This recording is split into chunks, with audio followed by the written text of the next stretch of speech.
ओम शांति। 13/12/89। दिव्य ब्राह्मण जन्म के भाग्य की रेखाएं। आज विश्व रचयिता बाप दादा अपने विश्व की सर्व मनुष्य आत्माओं रूपी बच्चों को देख रहे हैं। सर्व आत्माओं में अर्थात सर्व बच्चों में दो प्रकार के बच्चे हैं। एक हैं बाप को पहचानने वाले और दूसरे हैं पुकारने व परखने के प्रयत्न करने वाले, लेकिन हैं सभी बच्चे। तो आज दोनों प्रकार के बच्चों को देख रहे थे। सर्व बच्चों में से पहचानने वाले व प्रयत्न करने वाले बच्चे बहुत थोड़े हैं और पहचान करने के प्रयत्न वाले अनेक हैं। पहचानने वाले बच्चों के मस्तक पर श्रेष्ठ भाग्य की लकीर चमक रही है। सबसे श्रेष्ठ भाग्य की लकीर है बाप द्वारा दिव्य ब्राह्मण जन्म की। दिव्य जन्म की रेखा अति श्रेष्ठ चमक रही है। पुकारने वाले बच्चे अनजाने भी मानते यही हैं कि भगवान ने हमें रचा है, लेकिन अनजान होने के कारण दिव्य जन्म की अनुभूति नहीं कर सकते। आप भी कहते हो हमें बाप दादा ने दिव्य जन्म दिया, वो भी कहते भगवान ने रचा।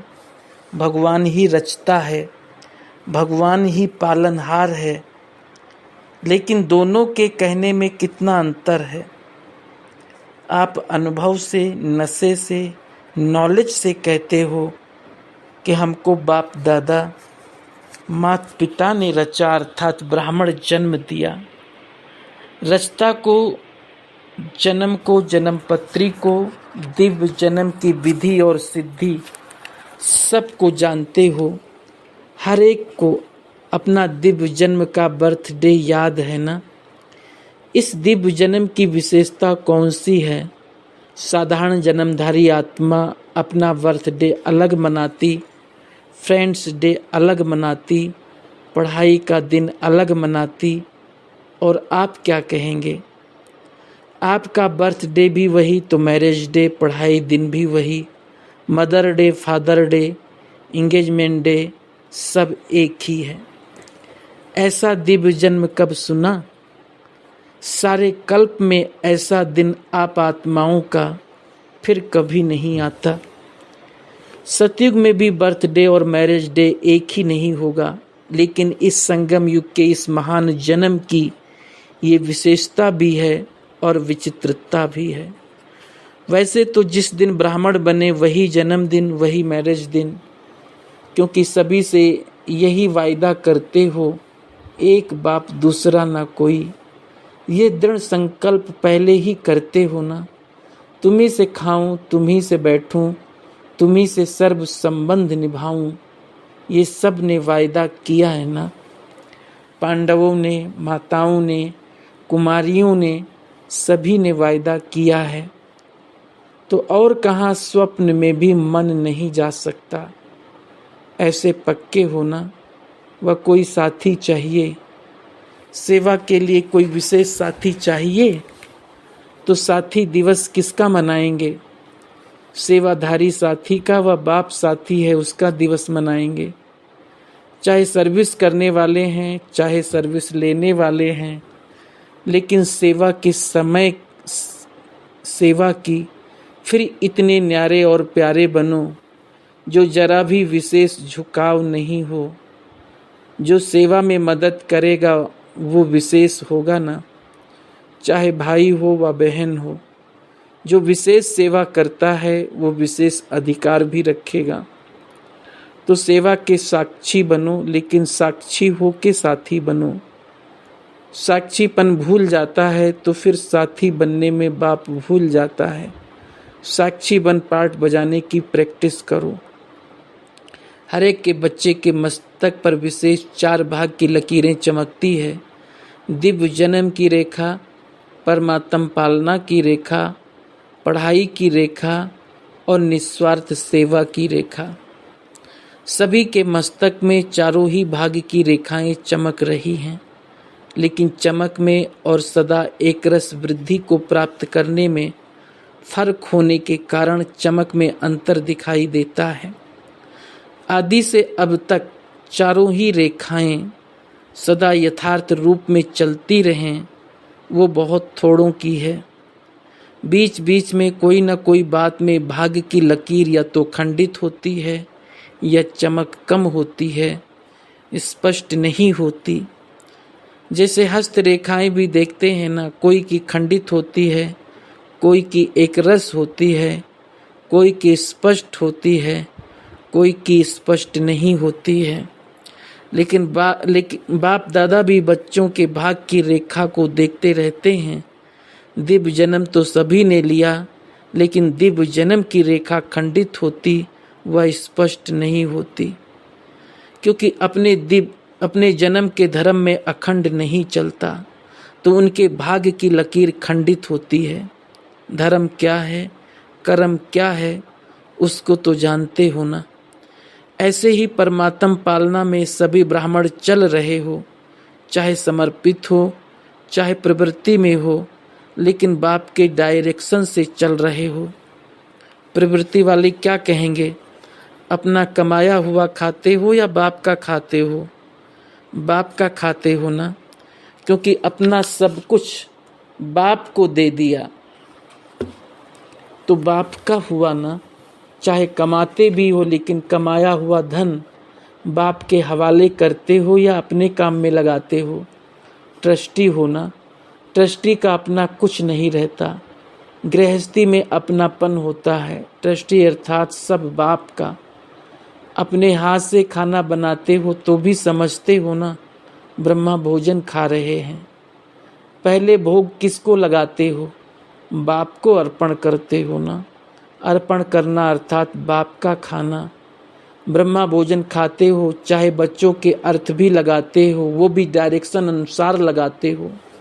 जैसे समर्पित बहने व भाई भिन्न भिन्न कार्य में तन मन भी लगाते तो धन भी लगाते, ऐसे प्रवृत्ति में रहने वाले चाहे तन लगाते चाहे धन लगाते, बाप की श्रीमत प्रमाण ही अमानत समझ कार्य में लगाते हो।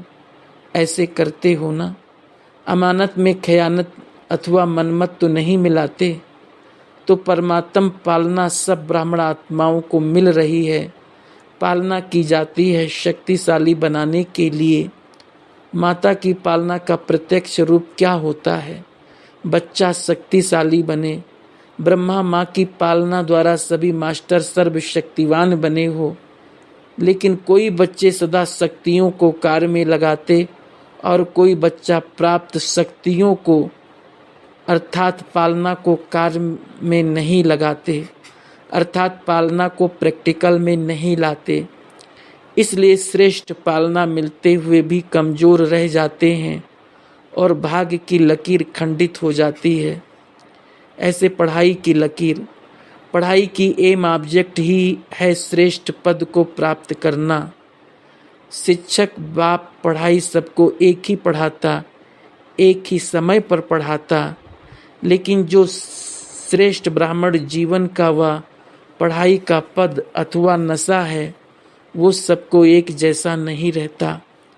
फरिश्ता सो देवता स्टेटस को सदा स्मृति में नहीं रखते, इसलिए भाग्य की लकीर में अंतर पड़ जाता है। ऐसे ही सेवा की लकीर, सेवा की विशेषता है जो ब्रह्मा बाप ने साकार रूप में अंतिम वरदान रूप में स्मृति दिलाई, निराकारी, निर्विकारी और निरहंकारी। निराकारी स्थिति में स्थित होने के बिना किसी भी आत्मा को सेवा का फल नहीं दे सकते, क्योंकि आत्मा का तीर आत्मा को लगता है। स्वयं सदा इस स्थिति में स्थित नहीं है, तो जिनकी सेवा करते वो भी सदा स्मृति स्वरूप नहीं बन सकते। ऐसे ही निर्विकारी, कोई भी विकार का अंश अन्य आत्मा के शूद्र वंश को परिवर्तन कर ब्राह्मण वंशी नहीं बना सकता। उस आत्मा को भी मेहनत करनी पड़ती है, इसलिए मोहब्बत का फल सदा अनुभव नहीं कर सकते। निरहंकारी सेवा का अर्थ ही है फलस्वरूप बन झुकना।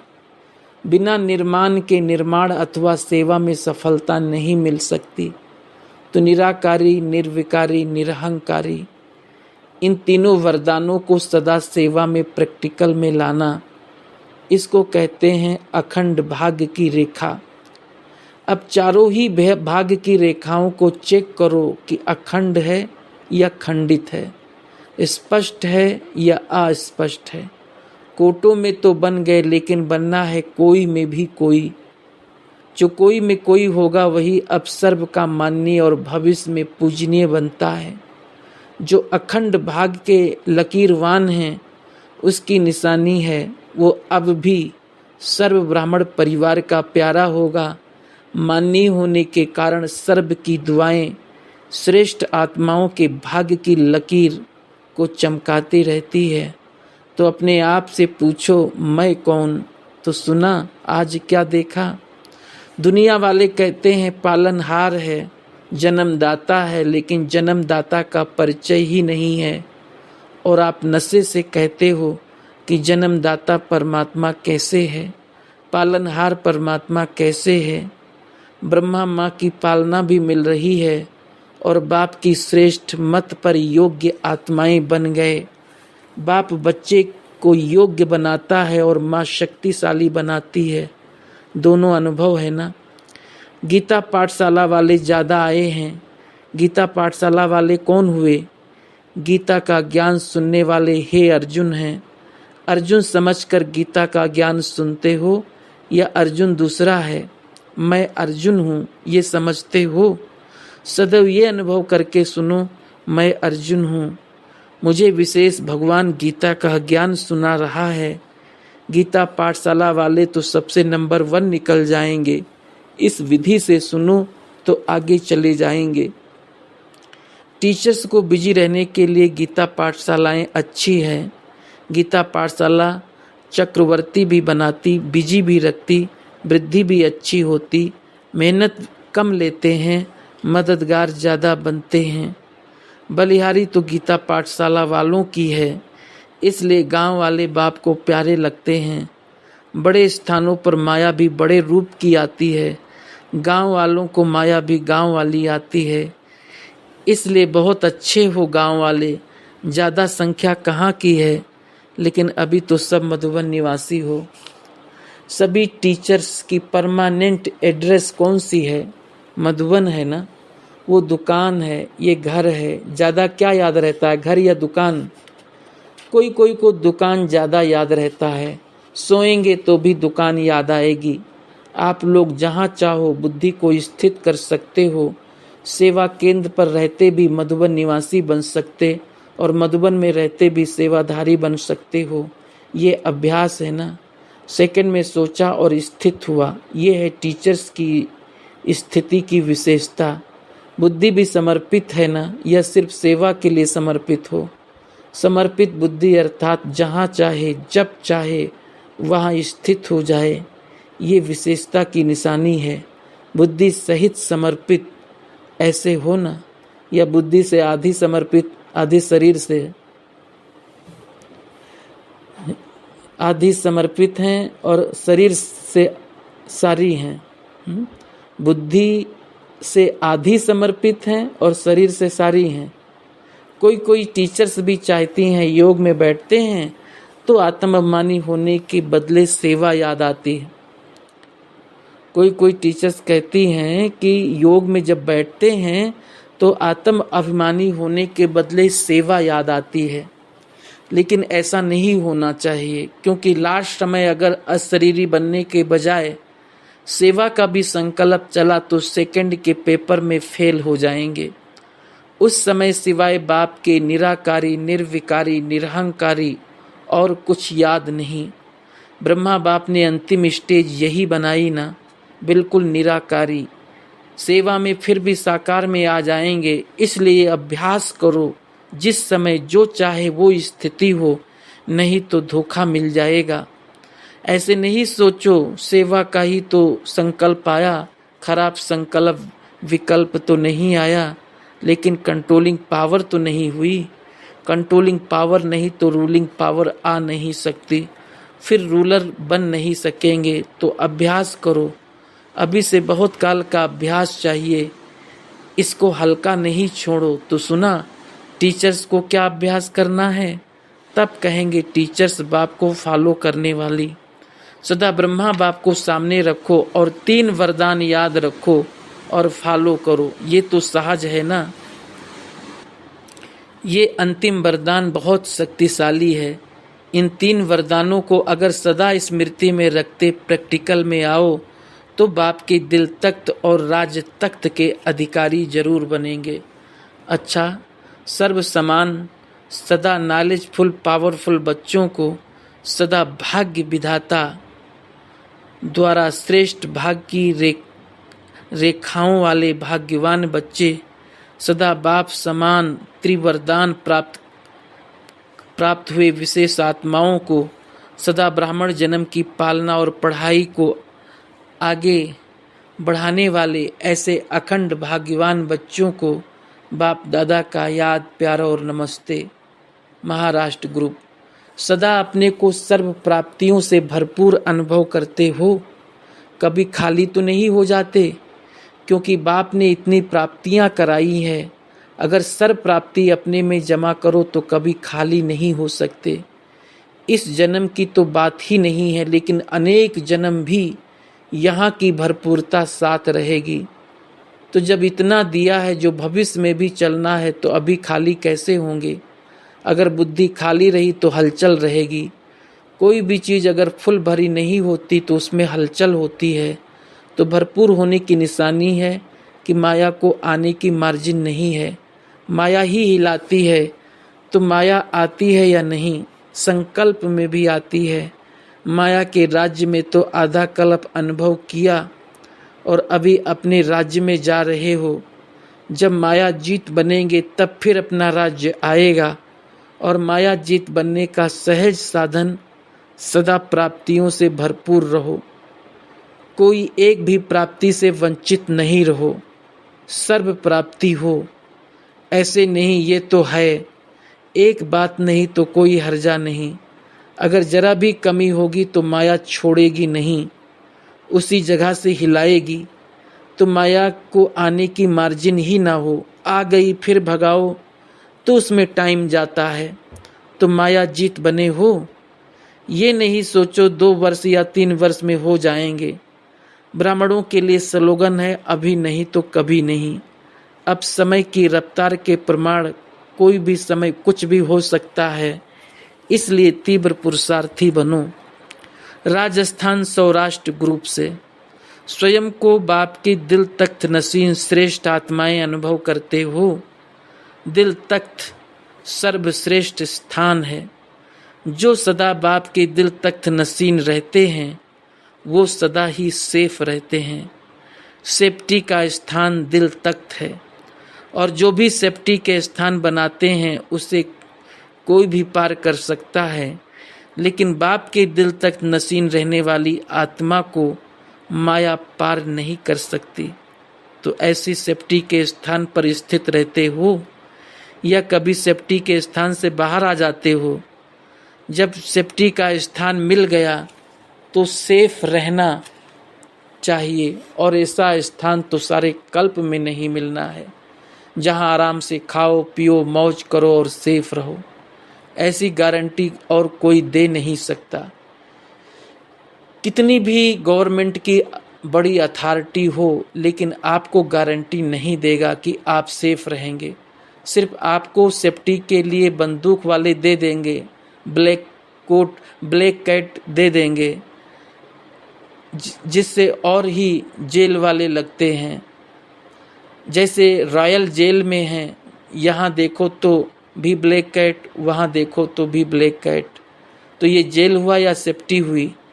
लेकिन बाप तो माया के बंधन से छुड़ा देते हैं, निर्भय बन जाते हैं। तो ऐसा स्थान पसंद है, या कभी कभी थोड़ा थोड़ा बाहर निकलने की दिल होती है। जो सदा दिल तख्त नसीन है वही वो निश्चिंत है। जैसे कहते हैं ना, भावी टल नहीं सकती। अटल होती है। ऐसे दिल तख्त नशीन आत्मा निर्भय है, निश्चिंत है, ये निश्चित है, अटल है। दिल तख्त पर माया आ नहीं सकती। थोड़ा आकर्षण करके बाहर निकालने की कोशिश जरूर करेगी, जैसे सीता के लिए दिखाते हैं।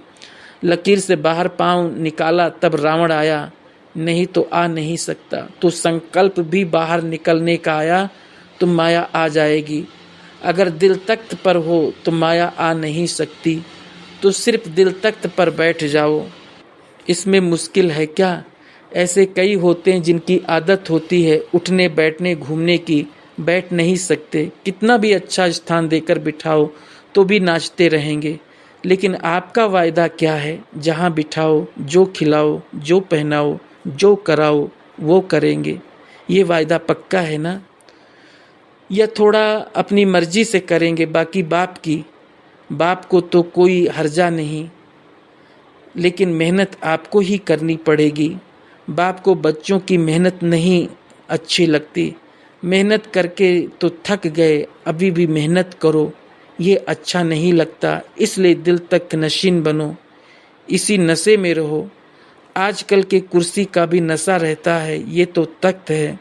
तो जो जहाँ रूहानी नशा होगा वहाँ दुख की लहर नहीं आएगी, खुशी होगी। तो सदा ये स्मृति में रखो, अब भी तख्त नशीन हैं और अनेक जन्म राज तख्त नशीन बनेंगे। राजस्थान को राजगद्दी पर बैठने का नशा है, लेकिन राजस्थान ने प्रजा कम बनाई है, गुजरात ने बड़ी प्रजा बनाई है। अगली बार भी राजस्थान को कहा था अभी कुछ वृद्धि करो, चलो क्वांटिटी नहीं तो क्वालिटी लाओ तो भी बराबर हो जाएगा। ऐसा क्वालिटी लाओ जो राजस्थान वाले उनका नाम सुनकर समझे, हाँ ये कहता तो सही है, या तो क्वांटिटी बढ़ाओ या क्वालिटी बढ़ाओ। क्या नहीं हो सकता? ब्राह्मणों के भाग्य में सब नुदा हुआ है, सिर्फ रिपीट करो। इसके लिए टचिंग चाहिए, बुद्धि क्लियर हो तो टच होगा और सफलता होगी। अच्छा, गुजरात वालों को भी बाप दादा कहते हैं रात गुजर गई बीत गई तो राजा बनेंगे ना। अच्छा, पंजाब बनारस ग्रुप से सदा हर कर्म करते हुए अपने को कर्म योगी आत्मा अनुभव करते हो। कोई भी कर्म करते हुए याद भूल नहीं सकती। कर्म और योग दोनों कंबाइंड हो जाए, जैसे कोई जुड़ी हुई चीज को कोई अलग नहीं कर सकता, ऐसे कर्म योगी आत्माएं हो। जैसे शरीर और आत्मा का कंबाइंड रूप है तो उसको जीवन वाला कहते हैं, और शरीर से आत्मा अलग हो जाए तो उसको जीवन समाप्त कहते हैं। तो कर्म योगी जीवन अर्थात कर्म योग के बिना नहीं, योग कर्म के बिना नहीं, सदा कंबाइंड। तो योगी जीवन वाले हो या योग लगाने वाले हो, 2 घंटा योग लगाने वाले योगी तो नहीं हो। अमृत वेला योग लगाया तो योगी हुए, और कर्म में आए तो कर्म ही याद रहा, इसे योगी जीवन नहीं कहेंगे। याद के बिना कर्म नहीं, जीवन निरंतर होता है, 2 घंटे का जीवन नहीं है। जो योगी जीवन वाले हैं उनका योग स्वतः और सहज है, मेहनत नहीं करनी पड़ती, क्योंकि योग टूटता ही नहीं तो मेहनत क्या करेंगे। टूटता है तो जोड़ने की मेहनत करेंगे। ऐसा कंबाइंड अनुभव करने वाले कभी माया के वश होकर क्वेश्चन नहीं करेंगे कि योग कैसे लगाएं, निरंतर योग कैसे हो। याद करने वाले को कोई भी फरियाद करने की आवश्यकता ही नहीं। बाबा मेरा ये काम कर देना, ये करा देना, ये संभाल लेना, इसका ताला खोल देना, ये सब फरियाद है। याद में सब कार्य सफल हो जाते हैं, याद करने वाले हो या फरियाद करने वाले हो। बाप के आगे अभी कौन सी फाइल है? कभी कौन सी फाइल रखते तो नहीं होना। फाइन बनने वाले का कोई फाइल नहीं होता। कर्म योगी जीवन सर्व प्राप्तियों की जीवन है, कोई अप्राप्ति रह नहीं सकती, क्योंकि दाता के बच्चे हो। दाता के बच्चे सदा भरपूर। दूसरे को कहते हो ना योगी जीवन जी के देखो, खुद अनुभवी हो तब तो कहते हो। अगर जीना ही है तो योगी जीवन। बाप दादा को योगी जीवन वाले बच्चे अति प्रिय हैं, अति समीप हैं। अच्छा, हैदराबाद भोपाल ग्रुप से सदा अपने को संतुष्ट आत्मा अनुभव करते हो, क्योंकि ज्ञानी योगी आत्मा की निशानी संतुष्टता है। जहाँ संतुष्टता है वहाँ सर्व गुण और सर्व शक्तियाँ हैं। कोई भी गुण व शक्ति की अप्राप्ति होगी तो अप्राप्ति की निशानी असंतुष्टता है और प्राप्ति की निशानी संतुष्टता है। संतुष्ट आत्मा ड्रामा के हर दृश्य को देख वाह ड्रामा वाह कहेगी, और जो सदा संतुष्ट नहीं वो कभी तो वाह वाह कहेगी, कभी हाय हाय ये क्या हो गया, ये नहीं होना चाहिए था लेकिन हो गया। तो संतुष्टता एक खान है, अखंड खान है, खत्म होने वाली नहीं। जितना देता जाएगा उतना ही बढ़ता जाएगा। तो आप सभी संतुष्ट आत्माएं होना, मर्जीवा बने ही हो संतुष्ट रहने के लिए। इच्छा मात्रम अविद्या, ये गायन किसका है, देवताओं का या ब्राह्मणों का? देवताई जीवन में इच्छा वरना इच्छा का सवाल है, सवाल ही नहीं। ये नॉलेज है, इच्छा क्या है और निरिच्छा क्या है। तो नॉलेज होते इच्छा मात्रम अविद्या होना, इसी को ही ब्राह्मण जीवन कहा जाता है।